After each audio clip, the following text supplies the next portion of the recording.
Hey guys, welcome back. I hope you are having an amazing day. Let's get right into the stories. The first one is an entitled People story. I grew up in a small town where everyone knew each other. My family lived in the same house for generations, and our property stretched over 15 acres of land. As kids, my siblings and I spent countless hours exploring every inch of those woods and fields. Even after I moved away for college and work, I treasured any opportunity to return home and relive those memories. When my dad passed away unexpectedly last year, I made the difficult decision to move back permanently. As heartbreaking as it was to return home without him there, I knew I needed to care for my mom and the property. The first few months back were peaceful, almost like old times. I reconnected with childhood friends, helped my mom around the house, and spent weekends maintaining the land. That tranquility was shattered one sunny afternoon as I cleared brush on the edge of our land. I heard the crunch of tires on gravel and turned to see an unfamiliar SUV barreling up the dirt road bordering our property. An annoyed-looking woman emerged, hands on her hips. "Excuse me," she yelled. "Just what do you think you're doing on my property?" I stared at her, dumbfounded. "I'm not sure what you mean. This is my family's land," she scoffed. "Don't play dumb with me. I bought this property fair and square 2 months ago. Now get off my land before I call the police." My shock quickly turned to frustration. I'd lived here my whole life and knew every inch of these woods. There was no way even a sliver of our land had been sold. "Look, I don't know who told you this was your property, but I assure you it's not," I said evenly. "My family has owned this land for over 50 years. The woman's eyes narrowed, lip curling in contempt. "Is that so? Because I have a deed right here that proves otherwise." She shoved a paper in my face. "Maybe next time get your facts straight before trespassing?" I took a calming breath before responding. "I'm sorry, but I have valid documentation that proves this land belongs to my family. We did not sell any portion of it." The woman grew increasingly irate, hands clenched at her sides. "Enough with your lies. This is my property, and I'm calling the police to deal with you." She stormed off toward her vehicle, pulling out her cell phone. I stood there in dismay as she reported an intruder on her land. This had to be some kind of mistake. Within minutes, a police cruiser arrived, the officer stepping out to address the indignant woman first. She spewed exaggerations, making me out to be some hostile criminal. The officer approached me, his expression stern. "Sir, this woman claims you are trespassing on her property. I'm going to need to see some identification." I politely complied, explaining the situation and assuring him my family owned the land. I showed him my driver's license, proving my address matched the property's. The officer turned to the woman. "Ma'am, can you provide any documentation proving ownership of this land?" "Of course." She held up the deed smugly. The officer examined it and paused, frowning. "Ma'am, according to records our office has, this deed is not valid. The boundaries are incorrect and this land still belongs to the family here." He gestured to me. The woman's smugness evaporated, replaced by disbelief. "What? That can't be!" She glanced from the deed to me and back again. I stood calmly as I watched realization dawn on her. The officer continued, "I will need to take this deed as evidence of fraudulent documentation." He placed it in an evidence bag. "I'd advise not coming onto this property again unless you want to face trespassing charges." The woman stammered in outrage as the officer escorted her from my family's land. Before driving off, she leveled a glare at me. "This isn't over," she spat angrily. I waved as she departed, shaking my head. The audacity of some people. The officer came over to me again, his expression now apologetic. "Sorry for the confusion, sir, but thank you for your cooperation. We've been trying to track down the source of these phony deeds. We'll begin an investigation immediately."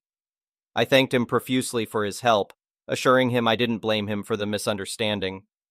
After he left, I marveled at the bizarre encounter. I headed straight to the county clerk's office to ensure our documentation was up to date. The clerk fortunately confirmed and provided copies of our valid deed and survey maps. Over the next week, I installed security cameras and no trespassing signs around the perimeter just in case that delusional woman tried anything again. I also consulted my lawyer to see if I had any options should she pursue legal action. He said her fraudulent deed gave me plenty of evidence to countersue if needed. Sure enough, a summons arrived in the mail that week. The audacity of that woman to actually try and sue me. I immediately got my lawyer involved. In the end, the judge threw out her ridiculous lawsuit, citing lack of evidence and validity. Not only that, but my lawyer successfully filed a counterclaim, getting her charged with falsifying documents. As we left the court, vindicated, I saw her standing on the courthouse steps looking lost and defeated. She had the nerve to call out to me, spewing apologies and excuses to try and salvage her dignity. I didn't give her the satisfaction of a response. Justice had been properly served. She ended up with a criminal charge while I got a restraining order granted to keep her well away from me and my family's property. Don't mess with this, Mama Bear's land. The entitlement of some people is just astounding. But in the end, the truth and law prevailed. The next one is a pro-revenge story. I was an in-house lawyer in a multinational company that sold software. I specifically joined this relatively lesser-known company to learn more about compliance. The company was listed on the stock exchange, meaning more compliance work. I highlighted this specifically as one of the reasons for my seeking out a change. I discovered it was filled with senior citizens, not an age thing, when I joined. Basically, a company full of old-timers who are there purely because they're close to the company's owners. As part of the onboarding experience, I had to sit through sermons of how they changed the industry and how they know XX. This meant I had 3 different bosses, one senior guy who was the fixer. I'll call him Senior Guy 1 for convenience. No one really knew what he did, but he got a cabin to himself. Another was an ex-senior management guy who got a gig from the owner to negotiate tech contracts, Senior Guy 2. I highlight this because this ex-senior management guy asked me, "What's a EULA?" Another was my reporting manager, with whom I was expected to work on a day-to-day basis, Senior Guy 3. 1 month after joining, I was told that the company was going private through a sale to another entity. I was shocked, but I had loans to pay, so I continued. For some reason, I was senior enough for them to handle this independently. This meant I worked through nights to complete tasks that a law firm would ordinarily do. I also worked on the definitive agreement that was in use for the company to be sold. This will become important later. By the 3rd month, I had decided the role wasn't what was advertised and that I was essentially cheap labor for M&A. Buyers were from another city and planned to have their office there. I was not keen on moving. I read between the lines and started lining up interviews. Things went south quickly. Old-timers were unhappy that I was looking for a job because that would mean they're answerable to owners or worse, have to do the work themselves. Cue the harassment, which really solidified my resolve to leave. All my complaints about Senior Guy 1 and AMP 2 to Senior Guy 3 were met with typical management talk. He sympathized and bad-mouthed them for burdening the company that he tolerates, only because they are closer to the owner. Senior Guy 2 started countering all my remarks / comments on drafting on email. Even minor agreement points required discussion. If it was his mistake, then we had a call. If not, then he made sure to document it. If I raised a point, I was being rigid. However, if Senior Guy 2 raised the point, it suddenly made commercial sense. Edit, clarified some obvious thought fart of a sentence here. This wasn't my first rodeo. I really didn't care about proving a point because I wanted out as soon as possible. Any pushback fights are going to be on deaf ears because, from where I am, labor laws are, at best, recommendations unless you're unionized. The only option is to leave. I was pissed and tired of being pushed over, but I wondered if it was just me angry at the whole situation and finding faults. I had an opportunity to test my theory. So, in one of the contracts that we were drafting, I made some comments and sent them to Senior Guy 2. As expected, he countered with verbal suggestions on the phone, which didn't make sense obviously. However, because he is senior, I had to do the song and dance to explain the points. So I arranged for the call, explained to him, and documented this on email, attributing each verbal recommendation, time of the call, and the decisions suggested by him. Then I sent this back to him for approval. However, this time I CC'd my boss Senior Guy 3 and asked for his approval on recommendations. Surprisingly, this practice was entirely new to them. Both of them were pissed at me. Senior Guy 2 and 3 were not happy. Senior Guy 2 was being questioned for the first time on email, and Senior Guy 3 couldn't ignore my email as the head of my department. Unsurprisingly, I got a single-line non-answer from Senior Guy 3 basically asking me to discuss this with Senior Guy 2, followed by a verbally heated instruction to just do what Senior Guy 2 wants and not bother him. Now I was sure that this wasn't going to work for me in the short term or the long term, so I resigned and gave my notice period of 1 month since I was on probation.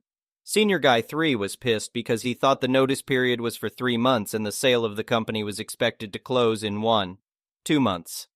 Cue the 1 month harassment that typically follows in any toxic work environment after you resign. On the last working day, I walked up to Senior Guy 3's cabin and did the obligatory thank you communication. He basically told me that I am picking a huge fight and he will see that I never get employed in the industry again. He also told me that he is not going to pay me my full and final settlement of dues and a relieving letter, a huge deal in India to get to your next job. Employers hold off on these as blackmail for troublesome employees. His tone implied that there is very little I could do because they were all senior guys and they'd been there, done that. I wasn't the first disgruntled employee for him. I said my goodbyes. I got it to confirm that I have returned the company assets and CC'd my personal email. However, I was pissed as well at the whole ordeal and had made up my mind not to show this on my CV. Revenge starts here. I call it my 1-2 shot. Shot 1. Once I left, I spoke with my friend and decided to serve a legal notice detailing the ordeal and treatment meted out to me. Ordinarily, the legal notice barely makes a difference as the management is usually thick-skinned about it. However, the legal notice was also sent to the owners, not just the company. This wasn't really required, but I did it anyways. Turns out many directors were pissed at Senior Guy 1, 2, and 3, but were quiet just waiting to sell this company out. My act of involving the owners meant the entire board, including outside directors mandatory for listed entities. This turned into a festival of explanations by all three in front of the owners. From what I hear, they all had to personally take leave to meet the owners, as shareholders, and explain themselves as naughty kids. Needless to say, everyone in the company was talking about it. I waited for 1 month to see if the notice had any effect aside from them being chided like kids. Expectedly, I got no response, but I knew from grapevine that they now had to spend on a law firm to reply to me because shareholders were aware of this information. I had made my point, but now I wanted more. I really didn't want to drag it because I was also looking for jobs and had loans to pay. However, their template management response, this time with HR copied, basically implied that since I had left without notice, they were evaluating all options, including considering me AWOL. Senior Guy 2 basically threatened me that he will not pay me my dues or my relieving letter, evidencing service, and implied that there is very little I can do about it. Petty that I am, I made plans to get both. Shot 2. Since I had access to the definitive agreement and remembered huge details about it, having worked with law firms through the agreement in detail, I was aware of who stays, goes. I made sure to speak to those who were going to let go. Cue mass resignations and missed deadlines. I knew the specific approvals that would trigger because of the transaction, so I spoke to the authority who would approve this transaction as a disgruntled employee. The authority made their own inquiries. The owners got spooked. It was definitely not serious enough to scare them into thinking that the deal won't get approved, but the mere fact that a government authority was calling them meant they now had to deal with the authority, which would have never happened if it wasn't for me. Result: buyer used this as a low-value bargaining chip, citing bad employee experience and resignation of several key members on key projects. I got my dues and relieving letter, evidencing service, within 48 hours of Shot 2. Company got gossip for years on how the management was dumb enough to mess with a lawyer, including a sermon from owners on how to not piss off employees when they are trying to sell the company. Senior Guy 1 and AMP 2 were left red-faced but survived because of old ties. However, their contracts were not renewed. Senior Guy 3, who threatened me, became a consultant after the company was sold. The next one is a petty revenge story. I do office work and have recently conducted several audits to get our files prepared for the new year. I realized that many employees were missing various items in their files. This was not anyone's fault because the company never had proper admin employees. I was hired specifically to clean up files and ensure state and federal compliance. This particular employee, we'll call him Paul, works remotely and never answers his emails or phone calls. There was an audit I was working on and I realized that about 60 employees needed to sign a form. 59 of them signed it within the week, but Paul never responded to me. I called and emailed him for about 3 months until he finally sent it back. It's unfortunate that I had to keep an audit open for this long because of him. He has done this multiple times, though, and he also missed 2 mandatory online classes that I conducted. I had to jump through hoops for him to take the class.